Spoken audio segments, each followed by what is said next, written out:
మాకి బొందలగడ్డ ఆడు ఉండద్దు, మాకు బొందలగడ్డ అసలు ఉండద్దు. అసలు యాడికైనా సరే మేము కోర్టుకైనా సరే వెళ్తాం మేము. అది మాత్రం విడిచిపెట్టి మేము దానికైతే విడిచిపెట్టము. అది మాకు పక్క గుడిలన్నా కట్టి బస్ స్టాప్ అన్న అయిపోయింది, ఇండ్లన్నా కట్టండి. దాని వరకు అయితే బొందలగడ్డ పెడితే మాత్రం మేము ఆడవాళ్ళు మాత్రం ఎవరు ఊరుకోము. అదే మా బస్సుకి మాకు కాంగ్రెస్ వాళ్ళు వచ్చి మీరు ఓటేయని మమ్మల్ని బెదిరించారు. మేము వేసాము. వేసిన తర్వాత ఇలాంటివి చేస్తే మేము ఊరుకునేది లేదు. మెయిన్ డ్రైనేజ్ రోడ్లు వేస్తామని చెప్పేసి సీతక్క చెప్పింది. మీకు ఏమైనా ప్రాబ్లం వస్తే నాకు ఫోన్ చేయండి అని చెప్పింది. ఇప్పుడు వెళ్తే మీరు ఎవరో మాకు తెలియదు. సాయిబాబా నగర్ వాళ్ళు ఏరియా అంటున్నారు. ఇప్పుడు మేము ఎక్కడ వెళ్ళాలి? ఇప్పుడు చెప్పండి, మేము ఎక్కడ వెళ్ళాలి? ఆమె భుజం మీద చెయ్యేసి కండువ కప్పి మీరు ఓట్లు వేయండి, మీకు నేను హెల్ప్ చేస్తానని చెప్పింది. డ్రైనేజీలు రోడ్లు వేస్తా అని చెప్పేసి ఇప్పుడు శ్మశానం తీసుకొచ్చారు. మాకు శ్మశానం అవసరం లేదు, మేము ఇలాగే ధర్నా ఆపము. వీలైతే పెట్రోల్ పోసుకొని తగలబెట్టుకుంటాం మేము.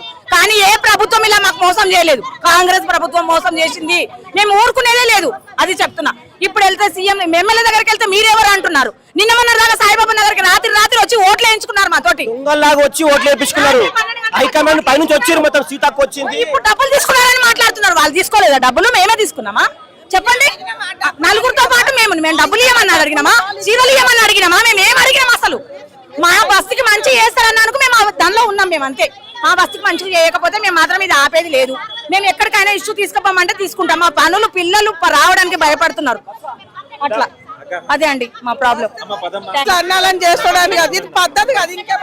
30 ఏళ్ల నుంచి ఉండమండి ఇక్కడ. మేము 30 ఏళ్ల నుంచి ఉన్నాము. ఈ ఎన్నాళ్ళు లేని ఇప్పుడు జరుగుతుంది ఇది.